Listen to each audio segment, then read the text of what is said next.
नमस्कार RJD rutting channel को आपको स्वागत। विषमकटक हत्याकांडर पर्दाफाश पुलिस जालरे अभियुक्त पुओ रायगढ़ जिला विषमकटक सदर थाना ब्राह्मण साहिर निवासी कैलाश चंद्र साहूंकर हत्याकांडर पर्दाफाश करिछि पुलिस।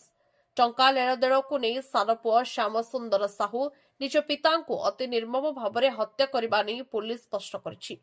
पुलिस सूचना अनुसार पिता कैलाश सुध व्यवसाय प्रचुर अर्थ विनियोग करथिले। ए व्यवसाय बंद करबा पाई पुओ बारंबार तागिद करुथबारु उभयଙ୍କ ମଧ୍ୟରେ दीर्घ दिनरू कलह लागि रहितला।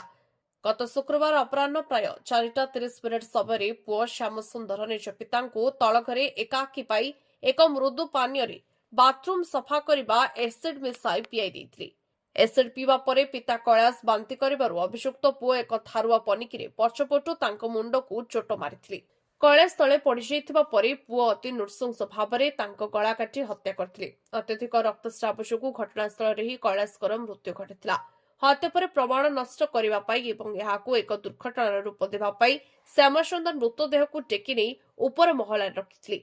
परे स्थानीय लोकଙ୍କ सहायतारे तांको एक घरोई डाक्तरखाना रे भर्ती करथिले। तेबे हत्याकांड रे अन्य कहार संपृक्त अछि कि नै से नै पुलिस अधिक खोलताड़ जारी रखिछि।